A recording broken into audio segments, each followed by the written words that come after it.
have ambition for great relationships. I know that might sound common sense, but it's not common practice. That's why so many people who could achieve greatness do not. I want you to think about this. Your ambition for the quality of relationships in your life is the umbrella principle. It's the umbrella value ethic that is driving how your relationships are right now. I can't tell you how many people I've coached and worked with in their 40s, 50s, 60s, and 70s who never, ever set a true, genuine ambition for great relationships. Relationships that were vibrant, relationships that were deep, that had depth to them, relationships that made them feel engaged, happy, joyous, fulfilled. What most people do is they take the relationships that show up in front of them and go, I guess that's the way it is. I guess my parents are like that. Why have any ambition for anything better? They're never going to change. They start dating or they get married and they go, well, I guess it is what it is. I've been with her for 5 years. She's not going to change. And you get this idea that people don't change. And what you do is your ambition keeps falling. And you allow your dream, your desire, your ambition for great relationships to continually get knocked down every time someone doesn't understand you. You've let your ambition for vibrancy and intimacy and sexiness and fun and joy in your partner relationships fall down. Every time you get in a fight, it stacks on. Every time there's trouble, it stacks on. And you keep getting more and more frustrated with the person. Your frustration grows into closed down communication. And now there's this distance, there's this block. And what people do is they immediately stop keeping their ambition for great relationships alive. I had the blessing of horrible relationships. Anyone else? I mean, I had terrible relationships, just awful, just the worst, terrible relationships when I was a young man, right? Just came up like I had just terrible relations. I grew up in a town where everybody beat me up. You know, I grew up in a town where there's a lot of really, really, really just awful adult behavior. Grew up in a place where there wasn't a lot of good communication. My first relationships with people I dated were just horrible judgment, just off, just like negativity and just, you know, huge demonstrations of anger. And it was just like, whoa. And the blessing was, sometimes we need a change. For me, it was I got a knock in the head with my car accident and made me realize, actually, I don't like that. I want phenomenal relationships. I want phenomenal relationships with everybody around me. And so how many of you ever had that ambition before? And maybe you picked up a book like How to Win Friends and Influence People, right? or How to Talk So People Listen, or How to, you know, argue and win every time, or you picked up these books and you're like, oh, I need to learn how to share and communicate. Well, that was me. I was that dork. My whole life, when I struggle with something, I go to books and I just start reading on things. And one of the blessings was I read about these people who had great relationships. And I never had that, but I kept my ambition. Here's the hardest thing to ask anyone to do in this particular year.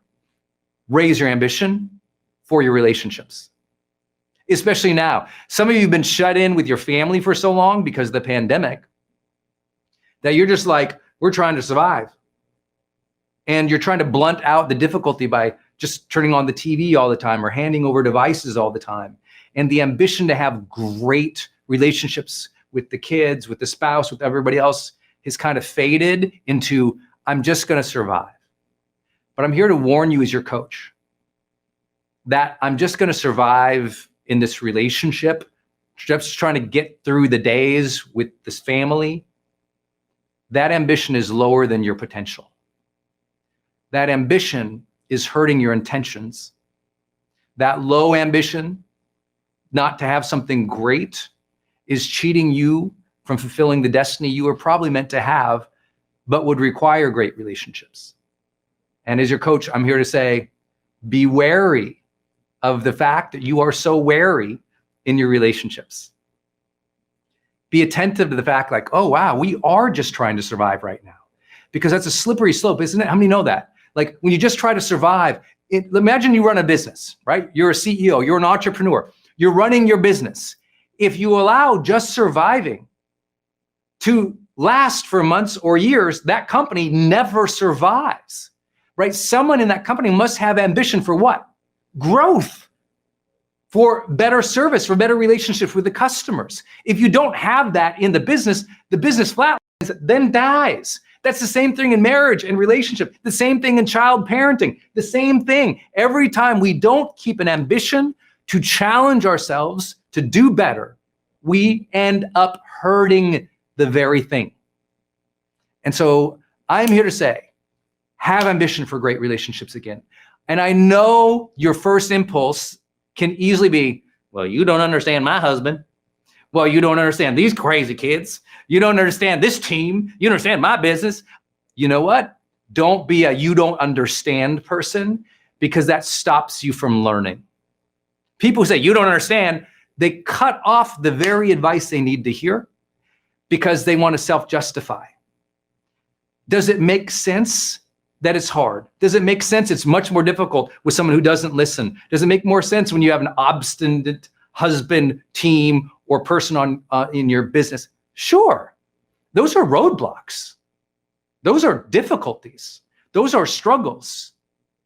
But just because it's hard doesn't mean it's impossible to improve. Just because it's hard doesn't mean it's impossible to improve. You can improve your relationships. And I think you're going to find that. And we're going to start it right now. Do you want to improve your relationships? Let's do a gut check. How much ambition have you had recently for great relationships?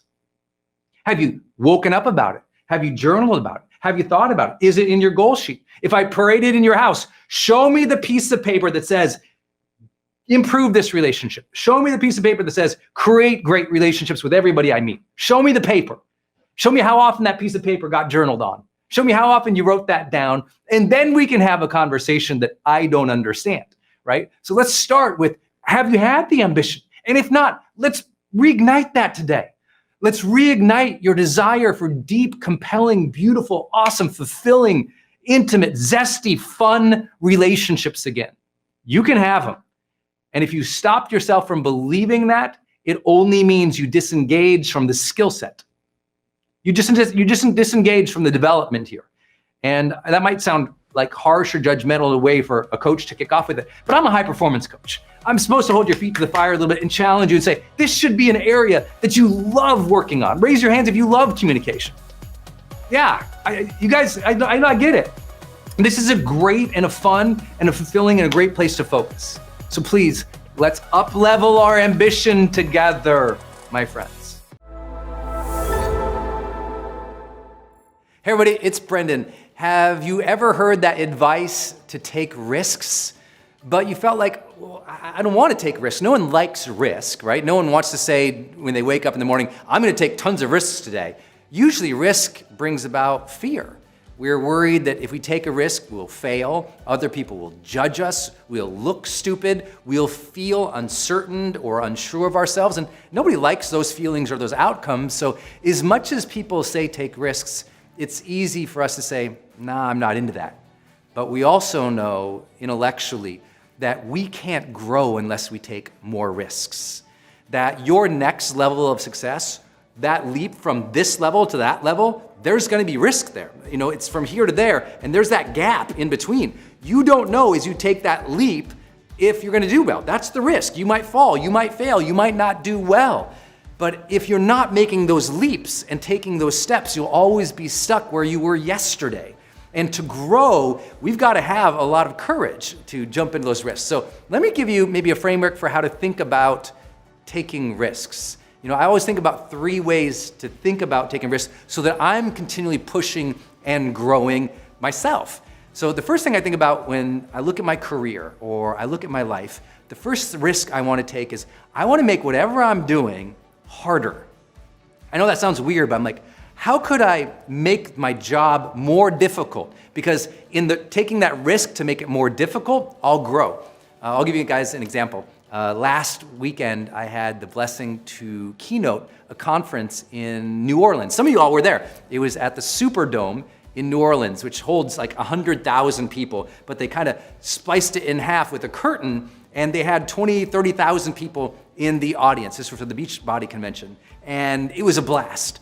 Now, I could get up and talk to 20,000 people pretty regularly in my life. I'm doing it again next weekend. It's what I do as a motivational speaker, right? I'm used to doing that. But I could just go on stage, do my thing, and get off, and that wouldn't be serving the audience as much. And so I asked myself, how can I make this presentation even harder on me so that I can grow? So I text two of my friends who happen to be in that organization, Tony Horton. Many of you guys know he is kind of the founder and trainer for P90X, and Chalene Johnson, who does PIO. And I text them both, I said, what's your hardest exercise move that people usually can't get?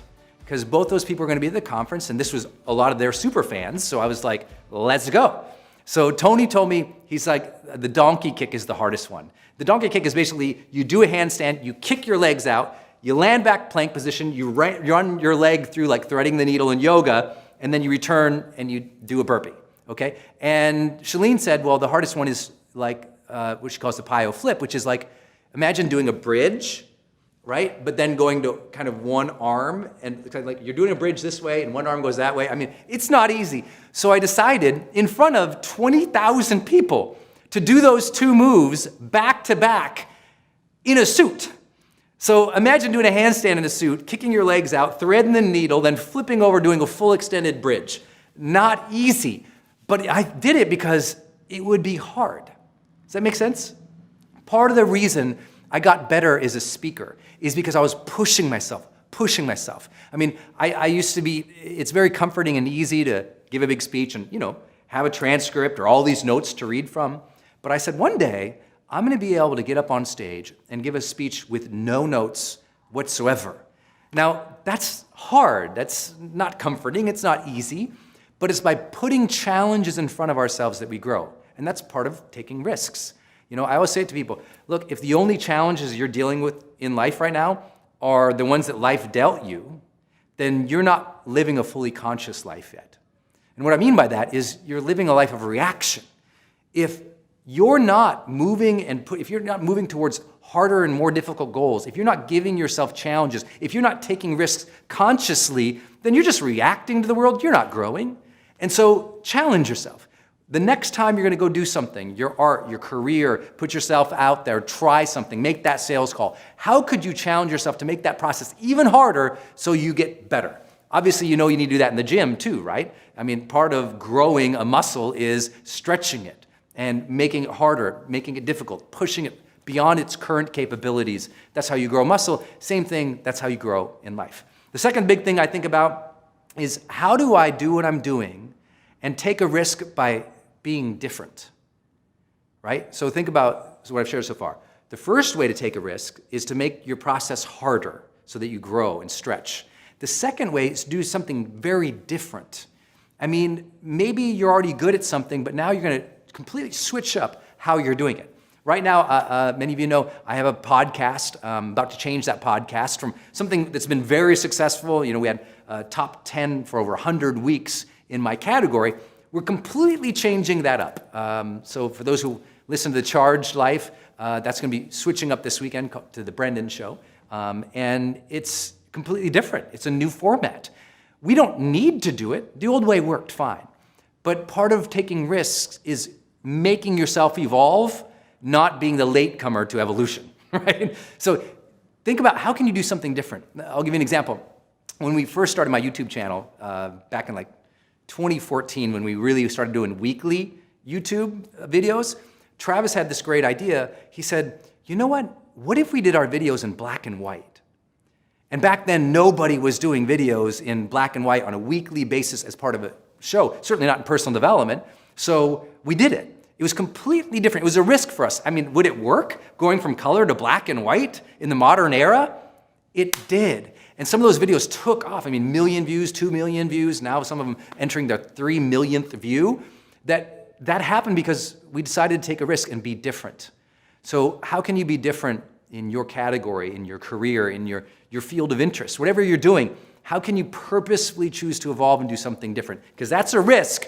And sure, not all risks are rewarded, But I'll tell you what's never rewarded: stagnation. And then the last one, part of taking a risk is being more personal. Teaching yourself to share more, to be more vulnerable. It's hard, I get it. I'm in front of a camera, in front of stage all of my life. I shouldn't say my adult life. I mean, over the last 10 years of my life, it's been a very public journey for me. You see, if you're on with us on Facebook, we have 5 million fans on this Facebook page alone. Doesn't count our other Facebook pages. We've just started and we're growing our Instagram channel. Hey guys on Instagram. I mean, this has been a journey for me of being in front of the public eye.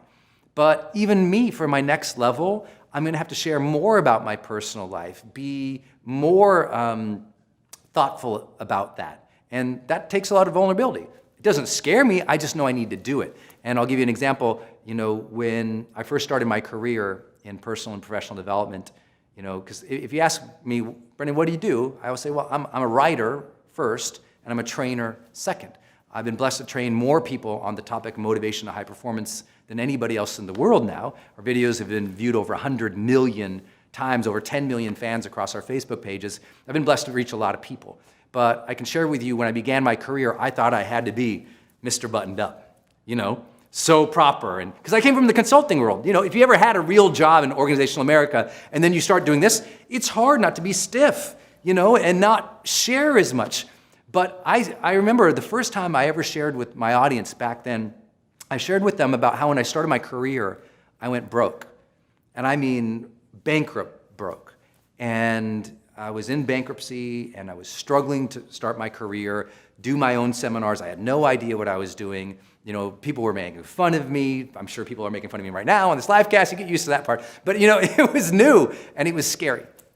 And I'll never forget though, that after I shared that, so many people would come up to me and like, I've struggled with that too. I've been bankrupt, or I came from poverty and I worked hard and I made it too. And people would share their stories with me, and it was really inspiring, and it taught me that people won't believe your successes if they don't believe the struggle. You got to share where you've struggled more in life, and that feels like a risk. But you got to be honest. Does your family and your friends and the people you serve, do they know what you really think, what you really feel, what you really desire in life, what you're really going after, what you need? Because if they don't know that about you, that's not taking risks. Look, being quiet and avoiding difficult conversation is not taking risks, and it's not the path to growth. The path to growth for so many of us is another level of personal authenticity, another level of personal sharing. And if you don't do that, then you're not risking, you're just going through the motions. So I would say that today, when you're thinking about the next level of growth for yourself, think about risk. When you think about risk, think about it in these 3 ways, okay? Number 1, think about how can I make my process even more difficult? How can I take on a challenge that's hard for me, that would push me outside of my comfort zone? Number 2, how can I do something different? I mean, even though I don't need to do something different, like really switch things up. And then number 3, do something more personal, share something more personal, and watch how those risks start rewarding your life. Look, we can all go from an average person to an achiever, and we can all go from an achiever to a high performer, but it's gonna take some new habits for you to get there. And I hope that this conversation about taking risks inspired you to think about just that. This has been so powerful when you've shared this on our morning show, and I just want to share it with everyone here. A lot of people are showing up here going, okay, like it's been a hard 14 months and struggling with self-doubt, struggling all the things. And some people have goals that they're trying to figure out with their career and all the other stuff. Yeah. But then there's also a thing called feelings goals. Yes. Feelings goals, right? So many of you guys, this is going to be new for a lot of people. This is newer for me in my own life, frankly, right? Because, all my years of working as a Denny's waitress, trying to all the jobs, and then all the years of rejection with my business, when I finally got, when we were finally getting momentum, I didn't feel the day. I just drove as hard as I could.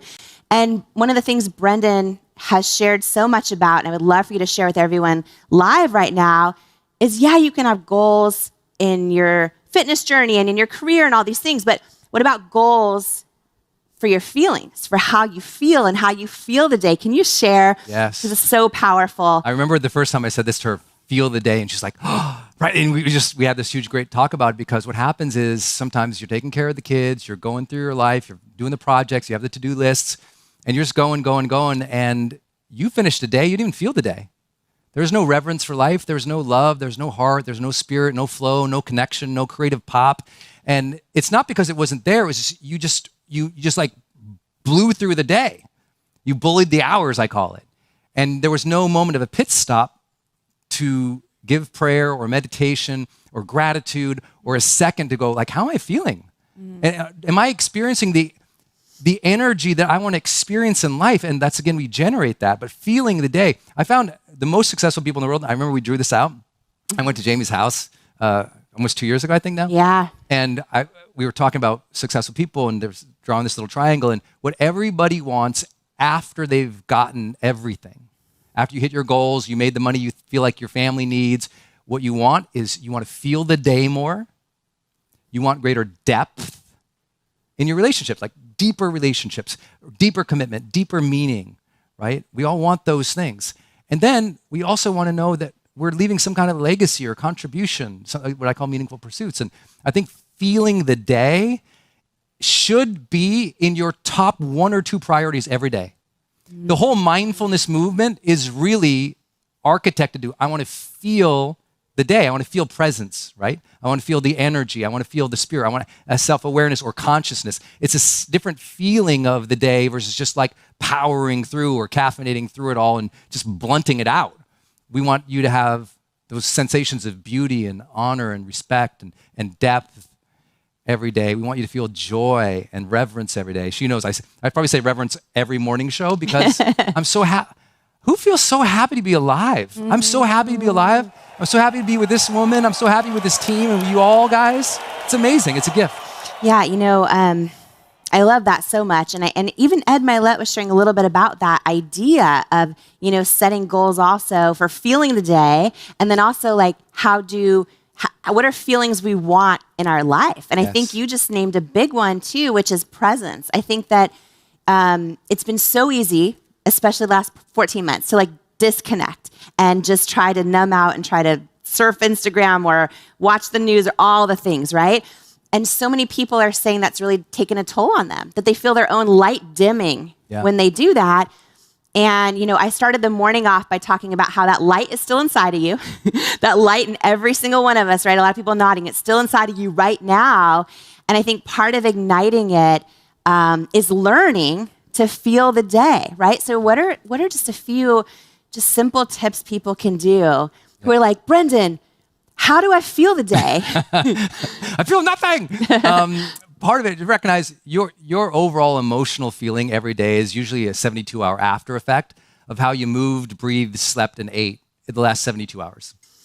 It really is like, it's a cumulative effect, especially of the last 72 hours have a lot to do with your emotional world. So that's why having good habits on a consistent basis, like you might, listen, if you want to have a cheat day, that's okay, but that's why they call it a cheat day. You eat bad for one day, but then like number 2 and number 3, if you get back on the train, you start feeling good again, right? So it's okay to have one day off, but I think the most important thing for feeling the day is you need to have pit stops throughout the day. You need to have moments that you purposely take every day throughout the day to reconnect with spirit, soul, energy, or even just to breathe, Mom. Like just to take a beat, close your eyes. Like I'll stand. I do this every hour, okay? I'll stand up. Sorry for the camera guys. I'll stand every hour. I stand up. You've been asking me to demonstrate. Yes, demonstrate. I will stand up. I will close my eyes because a lot of your fatigue is visual fatigue. And that visual fatigue is causing a lot of neurological fatigue. So closing your eyes, especially because we're all these devices, close your eyes. I stand, I bounce in place, I swing my arms, I take 10 deep breaths like this.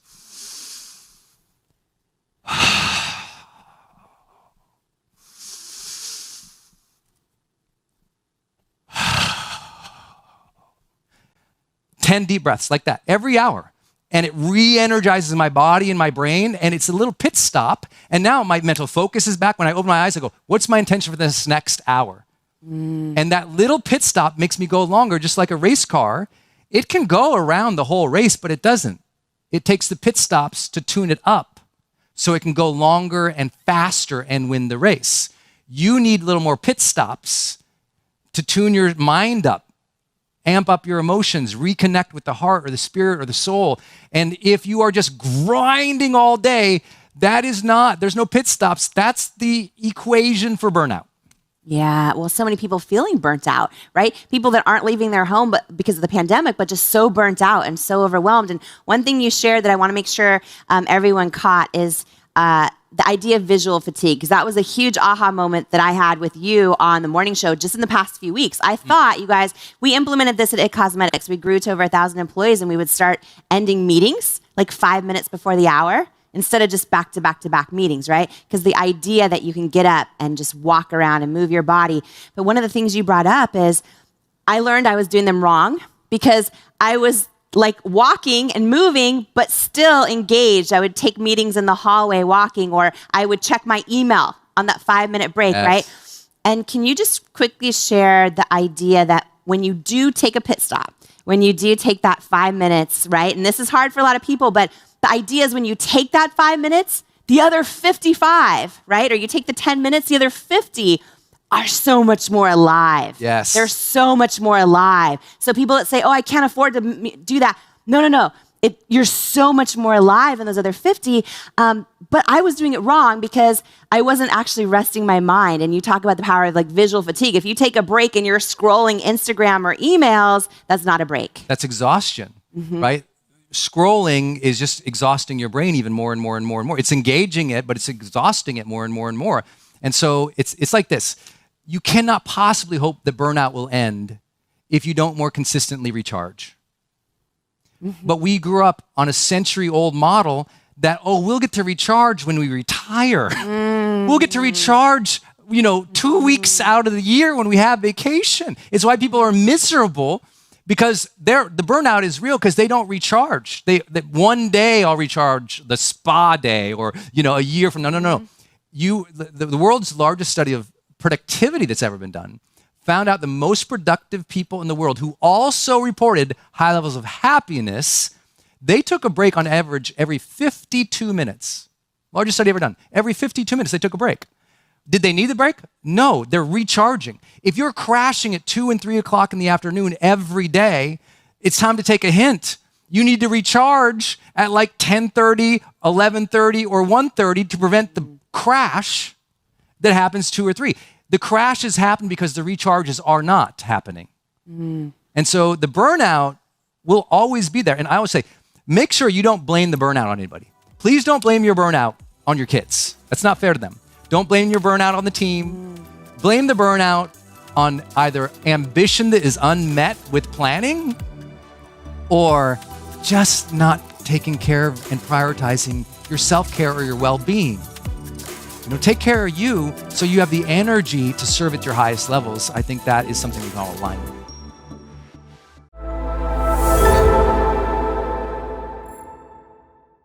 In this lesson, we're going to talk about your bad habits. But the good news is, anytime I talk about bad habits with people, they already know what theirs are. Maybe your bad habit is you overspend, or you overeat, or you're impatient with people, or you're late for something, or you always let this thing down or that thing fall apart, or whatever is going on. We all got bad habits. And the good news is you don't have to feel bad about them anymore. Because today, we're gonna explain why they happen, and we're gonna explain where they happen, and we're gonna explain one simple thing to overcome those bad habits. So we got a lot to cover here. My attempt today is I'm gonna boil them all down into 4 categories. So I'd love you just to start by brainstorming any bad habits you have, and let's see if we can pinpoint where they are and why they're happening. A bad habit, by definition, is something that's negative and enduring. A habit, right? You keep doing it and it's almost like automatically, like you're not even thinking about it. That's a habit. You've done it so many times, it's automatic. It's a response. It's easy. You just fall right into that thing. So we've got to interrupt that bad habit, put something more positive and something more enduring in its place. Because I'm sure by now you know how habits are formed, right? Something happens, we react to it with a routine, and we feel like we're paid off by it. There's a payoff, there's a benefit. And after a period of time, we just do something over and over and over and over again, and it becomes easy or natural, i.e. a habit. But here's what I discovered about bad habits. There's really 4 types or 4 categories of bad habits. And once we learn to recognize them, awareness is always that first step. So the first step is let's recognize where our bad habits are and where they're coming from. I bet if you looked at all your list of bad habits, that they all fall into these 4 categories. The first bad habit is bad habits just caused by our desire to protect ourselves, right? A desire to protect ourselves. I don't want to take on that new project, and so I have this bad habit of procrastinating because I'm protecting myself. I feel like if I do it, I'm going to lose face, I'm going to fail, something negative will happen. So I've created this little payoff called procrastination. That procrastination, it is protecting me from falling on my face, from looking dumb, right? There's always a payoff to every bad habit. And one of them is that payoff of protection. I don't have to put myself out there. That's the payoff. I don't have to get hurt. That's the payoff. So we create all these habits of, whether it's a habit of perfectionism where we never actually release anything to the world so we don't have to be judged. Because being judged, we don't want that, so we protect ourselves. So we think, how can I protect myself? And these bad habits ensue. I want to protect myself. Bad habit. Don't put anything out there. Bad habit. Not complete the work and release it because they might judge me. But there's a specific thing that's happening here. We're looking to protect ourselves. So are there any habits in your life that you've developed that's a bad habit to protect yourself? Let me give you an example. One bad habit a lot of people have is they don't speak up for themselves. It's just automatic. They have an idea in a meeting, they don't say anything. Someone says something wrong or abusive or mean or negative, they don't say anything. Because it's easier. That habit of not speaking up for ourselves feels like it's protecting us. But we call it a bad habit because over time, it steals away the joy and charge of life. So is that a category you have going on? Are there any bad habits that you identify? Like, wow, I keep running that same routine to protect myself. The second big one that we have, big habit, is to pacify our negative feelings. To pacify, right? Categories of pacification. To pacify ourselves, when we feel stress, overwhelm, or even uncertainty of what to do. I know I'm supposed to be doing something, but I don't know what, so I'm going to pacify myself. Just like if a child is screaming, you give it that pacifier so that it soothes them. Well, so we soothe ourselves with food. We soothe ourselves with social media. We soothe ourselves with distractions. We soothe ourselves with, meaningless conversations or relationships. We are pacifying ourselves because inside we're screaming to do something, but we lack the courage. Or inside we're screaming to change, but we don't really know what to do. So in the meantime, until we either figure out what to do or develop the strength of what to do, we pacify ourselves with all these bad habits. Well, I don't know what to do, or I feel uncertain, so I'm going to eat. I don't know what to do, or I feel uncertain, so I'll just check in. I'm going to look at the newspapers here. I'm going to look at my phone. Or we feel uncertain or insecure, and so we pacify ourselves by seeking validation from other people. Could you tell me how great I am? And we develop all these bad habits of doing things that compromise ourselves just so we can get some validation from some people because we feel insecure. It's important to recognize those bad habits that are really just pacifying a deeper need that says, do something, try something, go. It's so important. The third big category of bad habits comes under placating. Placating. That means we have a bad habit of pleasing other people so that we can cause them less stress, less overwhelm, or get less emotional reaction from them. Like a lot of people, they're like, they would call themselves, they say, Brendon, I'm kind of a doormat. I said, what do you mean you're a doormat? Well, I don't want to cause a ruckus, and I just let people run over me all the time. People are always stepping all over me. And it's because they have a bad habit of not fighting for what they really want, not communicating clearly their expectations, not setting standards. Instead, they don't want to upset their husband, so they don't say anything. It's not about protection, it's about placating him sometimes. It's about placating the people around you to make them feel good, even though it's coming at the cost of your life.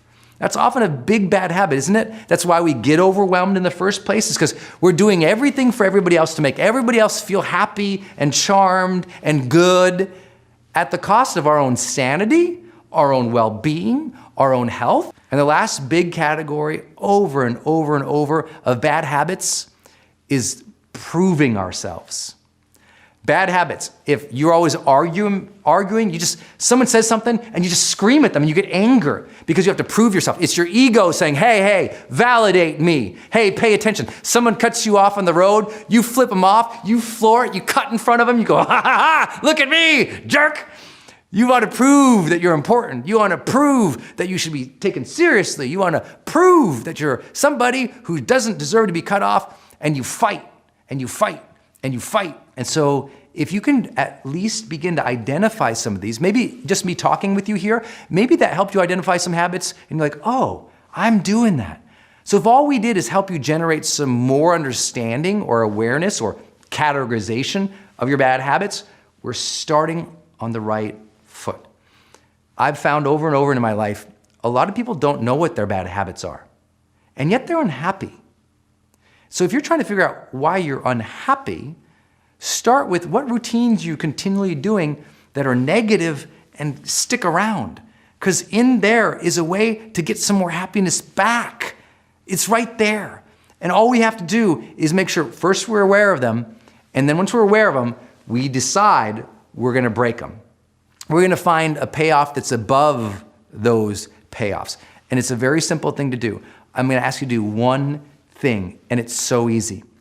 Whatever your bad habit is, all I want you to do is rehearse overcoming that bad habit. Rehearse it. Because see, what we think is that one day we're just going to break our bad habits and it's going to be instantaneous and easy. The thing is, we have to practice overcoming a bad habit to be able to do it in real life. So here's what I mean.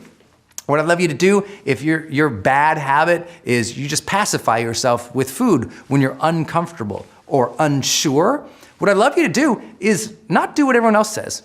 Get rid of all that food, because all that food, and if there's food around you, you're just gonna be fat, right? It's like, well, it's not the food, it's why you're turning to the food.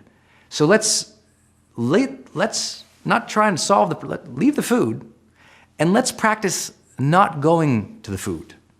Let's instead rehearse, okay, how do I deal with this emotion?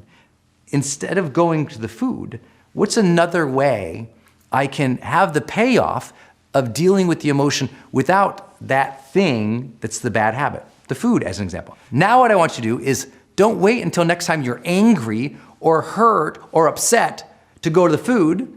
Instead, stand there, looking at the food, say, okay, when was the last time I was really angry, upset, emotional, unsure, insecure, and I went to that bag of potato chips? When was that? Okay, let me remember that. What was that like? Now let me rehearse not going to the food. What else could I do? What routine or behavior could I do instead of going to the food? Okay, you know what I'm gonna do? I'm gonna open up my journal right next to that dang bag of chips. I'm gonna open up that journal, I'm gonna look at the chips, I'm gonna open the journal, not the chips. Open journal, not chips. Open journal, not chips. Open journal, not chips. And I'm gonna write down, why am I upset? If my highest self was in this situation right now, what would he or she do? Let me ask you that question again. If my highest self was in this situation right now, what would he or she do? And I want you to literally write that out. So what happens with habits is there's a cue, something negative happens. Our response or our routine is also negative, but it feels like it's paying us off. And then we feel horrible for ourselves. So that middle thing, here's what you do. The cue still happens. The cues, my friends, are always going to happen. They're always. If stress or drama from another person drives you in a bad habit, I'm going to tell you, there's always going to be stress and drama from other people. If feeling insecure or unsure always drives that bad habit, guess what? There's always going to be times in your life you're going to feel insecure and unsure. The cues, my friend, are not going to change. They're always going to be there. So your job is, instead of running that routine of that bad habit, is identify what you're trying to do. Am I trying to protect myself right now? Am I trying to pacify myself? Am I trying to placate her? Am I trying to prove myself? And instead, just ask this simple question. What would my highest self do in this situation? You're not going to win every time. You're just not. Sometimes you're going to have the intention to do the new positive thing, but you do the old negative thing. And I'm here to tell you that's okay. That's life. Our job is not to win every battle. Our job is to win the war. It's to win more battles against those bad behaviors by putting in new things. And you know what's funny? As soon as you put in those new things, guess what they give you? A payoff. When you act as your highest self would in that situation versus going to your protectionist self or your pacifying self or your placating self or that part of you that just feels like you got to prove yourself, you go to a higher realm, your brain gets the payoff. Your brain says, good job, good job, good job, good job. And the more good habits you run, the more your brain says, good job, man, good job, man. And now you have more strength. You have more certainty in yourself. You don't have to lean like a crutch on those bad behaviors to give you some sort of weak payoff.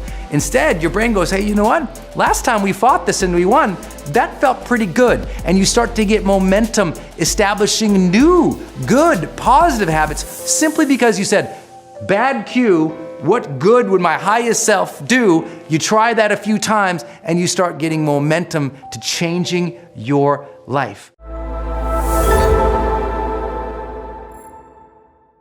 How do you reignite your life? You know, if you're like ready for a big change, or you just want more vibrancy and more pop and more joy and more energy into your life so that you can actually feel happy about life, how do you do it? Especially if you've been through like a dark period of time and you're just like, I just want to turn back on, you know? Maybe you've come through a breakup or a divorce, or you've started a new business, or you just recognize like, hey, for the last 6 months, you've kind of sucked. You know, life has just not been good. It's just been like upsetting, and you're like, I need something new. I need to revivify. You know, you're in that place where you're like, I just need some new pop in my life, Brendon. How do I reignite? Well, some of you guys know I did a whole course on this with the Oprah Winfrey Network back in the day, but I've been really thinking about it lately because so many people are asking, like, okay, I feel like so much negativity. I want more positivity and joy in my life, but I also need to change, because a lot of people right now, they're in transition.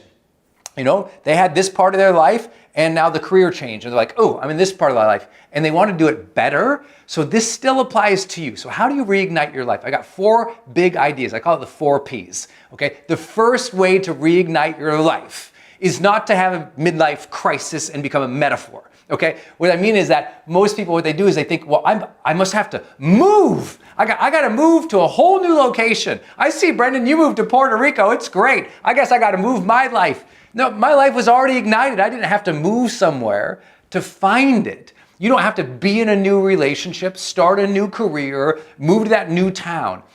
Often, when we want to reignite our life, we look for these big things. Well, I'll feel good when I win the lottery or that perfect thing happens. You're waiting for that perfect thing to happen in order to feel good, and that makes you a novice in personal development. And I say that with all respect, because we all do that at some point. I can recognize time in my life. I'm like, Brendon, why didn't you feel better at that stage of your life?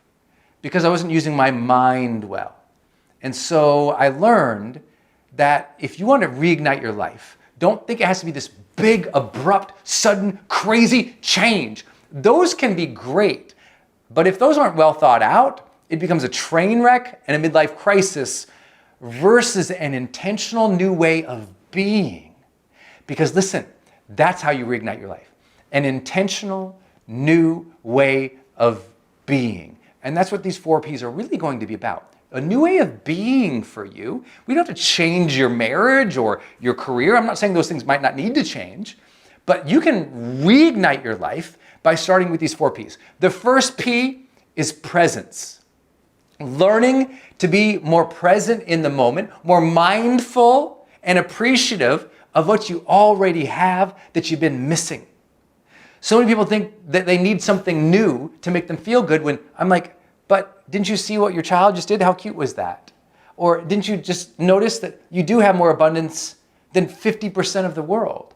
Didn't you notice that today went by, no one shot at you, nobody tried to stab you? Didn't you understand that today there was no crime in your house? Like, if that's true for you, you're lucky. And what happens is we lose our perspective and we become people who are always attached to the next moment or the previous moment, and we're not here. And I've always found that when you can learn to get in this moment and you can breathe and use your breath to engage in this moment, and you can notice the small things in this moment and just be in the moment, that when I'm here in the now, in this moment, I will always be happier. I will always notice things. I will always feel a sense of connection with life. The reason a lot of people are unhappy and they feel like they have to reignite it is because they become disconnected. They become disconnected with themselves. They become disconnected in their relationship. They become disconnected in their career. And the only thing they're connected to anymore is their phone, right? The only time there's any presence when they're like, oh, and they've lost presence with the moment, with this breath, with this joy of being alive. Like, I hope that you realize the ultimate way to reignite your life is to first have reverence for life. And if you have reverence for life, you connect with the moment. You have fun with the moment. You dance with the moment. It's all here. It's already here. You're already alive. You already won the lottery of this crazy cosmos that all these billions of cells aligned perfectly to make you right now. Please, you forgot this moment. You forgot the magic of now, and you're looking for tomorrow to make you happy when it's right here. It's a choice, it's a decision, it's an intention, it's a reconnection with the moment each day. Stop going through the day, going through the motions. Reconnect with the minute. Take notice of your breath. Take notice of what you're paying attention to. Appreciate the small things. Be present now. Because trust me, if you can't learn to be present now, where you don't feel like life is going great, when it becomes great, you won't notice either. Trust me, I coach some of the highest level people in the world, and I always find this to be true. They have everything, and they're still not happy because they never trained themselves in the practice of presence. The second P that I think is so critical is people engagement. And that is, if you want to reignite your life, the way to do that is in your current relationships, the people you already interact with, the people you already love, the people you already lead, the people you already work with. I want you to re-engage them again. You got distracted and you thought that you know everything about them. You don't know a lot about your wife, your husband, your boyfriend, your girlfriend, the people who you're working with. They are infinitely complex. But what you do is you shorthand them. You kind of like take them for granted. You stopped asking them the questions. You stopped engaging them deeply. And without depth in relationships, we'll never feel like life has its pop. Life has its pop when you're in a relationship with people and it's this deep and real and curious thing, that you honor the mystery in other people enough that you ask them questions, that you explore what they think, what they feel, what they need, what they desire. That curiosity with other people lights you up, man. But you take them for granted because you've been around them for a while. Yeah, you know your kids. Yeah, you know your husband. Yeah, you know your friends. But you don't. And once you accept that, it becomes like a curious thing again. I mean, think about all of the vibrancy and the pop that you had at the beginning of your relationship with somebody. Remember those first couple weeks of dating? It was just like magic and fire because you're learning so much about the person. And you're just like, oh, yeah, I learned this about the person. You tell your friends, oh, and she's like this and he's like that. It's so cute. It's because you were curious about them. You didn't pretend you know everything. But so many of us take our relationships for granted. And we're missing the very thing right in front of us. Just like presence, it's right in front of you. The people in your life are there to make your life come alive. You forgot that they're a tool for that. They're an ends, they're a means, they're a experience. They are there with you and for you in your life to make life have pop. And don't blame them if they're not giving you that. Because that's what we do. Well, she's just negative. She's terrible. They don't support me, Brendon. Yes, I understand, and that might be true. But if you haven't fully tried to re-engage them and been present with them, don't expect them to do it for you. So first, take ownership. Ask, have I really poured myself into these relationships, getting to know these people and diving deep? I mean, think about when someone does move to a new town. Why is it so magical? New people they can ask questions to and get to know. Well, they had people at their house too, but they forgot to do that. So I hope that makes sense. Re-engage the people around you. There is vibe and pop there like you just can't even imagine. Third P is probably it's not a sexy one. I gotta tell you, it's planning. Planning. The reason a lot of people want to reignite their life is because they're frustrated with where they are. They're not having the momentum behind them. They recognize they have unbelievable potential and they have not been activating it. And why? Because they have been leaving their growth, they have been leaving their momentum, they have been leaving their goals to randomness. Let's just see what happens. Every day, see what happens. Every day, see what happens. Every day, see what happens. And if every day is, I guess I'll just see what happens, guess what the odds are? In a month, nothing happened. 2 months, nothing happened again, because the world is good at letting you sit on your laurels. The world is good at it passing you by and not bringing new opportunities.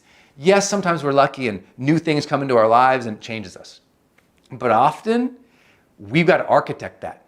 We have to strategize it, we've got to structure it, and we've got to schedule it, baby.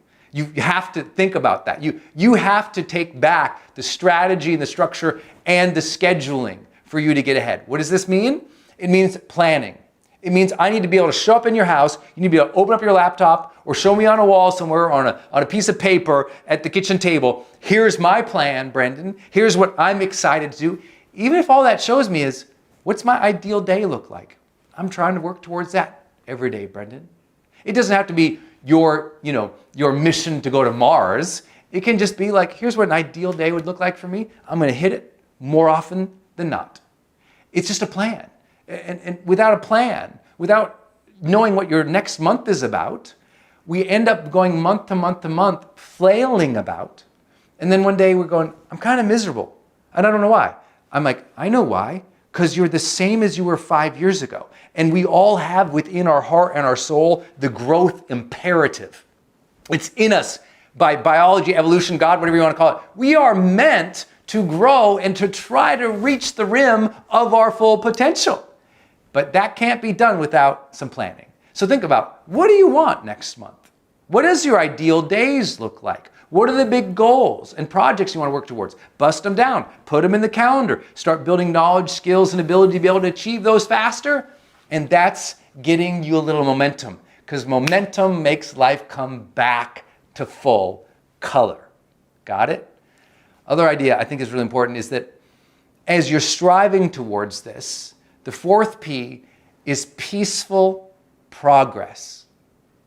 One reason that people want to reignite their life isn't just because they didn't get where they wanted to be. One reason often is because where they got, they can't sustain it and they don't want to do it that way anymore. They burnt themselves out, they hustled themselves in the ground, they ground and ground and ground, and they were in the grind philosophy, and they cheated their relationships, they cheated their health, they cheated their joy, they stole away their presence because the way they were striving was not present, but also was not peaceful. You got to meet life with peace. Yes, there's that warrior part of us. Yes, there's that grind part of us. But if you ground yourself into exhaustion, that's why you feel like you need to reignite. That's why people love to go away to a week-long detox somewhere, because they're like, I need to turn off the phone, I need to eat healthier, I need to work out, I need to take care of myself. Because self-care is part of peaceful progress. To take care of yourself as you are striving isn't a luxury, is a necessity for long-term performance. As many of you guys know, I conducted the world's largest study that's ever been done on high performers, which are essentially the top 15% of the most accomplished people in any field, any art, any endeavor. And these top 15% people aren't superhuman, but one thing they are doing is they are striving more satisfied. They are joyous on their journey. They are happy with the path. They're not waiting for the destination or the outcome, and they're not grinding themselves in the ground every day with work. Rather, they're peaceful. There's a sense of centeredness to how they are proceeding through life. You ever meet somebody like that? They walk in the room and they're just so grounded and so centered and so peaceful, and you're like, gosh, I wish I had some of that. You got to practice yourself into that. So for some of you who just, you feel like always stress, always anxiety, always frustration, always nervousness, always like hustle, geez, please teach yourself to meditate. Simple. Close your eyes, 20 minutes a day, 5 minutes a day, 10 minutes a day, and just release your thoughts and release the tension in your body. If you need a training on that, just Google me on YouTube and type in release meditation technique. The release meditation technique. I have a whole other video just like this where I teach how to meditate. 2 million people have learned to meditate from me. I'm super honored by that. It's something simple that can give you a daily break from all the noise in your head that can steal away your presence, steal away your connection with other people, steal away the motivation to pursue all that planning that you did. Because listen, you could do all those things, but if you're completely hectic, freaked out, anxious, upset all the time, and you're exhausted, there is no way. We cannot reignite your life without managing your self-care better. And I know you know all these things, but this is my invitation to you to explore. Or are you leaving any of this? Have you forgot your presence, the deep connection you have with people? Have you not been planning? And have you been progressing just like all the time versus joy? You deserve to have a vibrant, joyous, connected, excellence-filled life. That's what we always talk about in HPX. It's my brand, right? The high performance experience, HPX, the high performance experience. That's what we all want. We all want that next level of experience. We all want to reignite and feel alive and have that fire inside. So try these 4 practices, see if they help you. Comment down below, tell us what you think. Share this video, build a community of people who are positive, who are enlightened, who are conscious, who are excited about life, because that will also help you reignite it all, my friends. This can be your day for personal growth. This can be that day you committed to and you remember and you go, that was the day I got myself a community. I got better coaches. I committed to making my life the absolute best that I could. This is that day. Make today your growth day. Click the button on this page and sign up right now.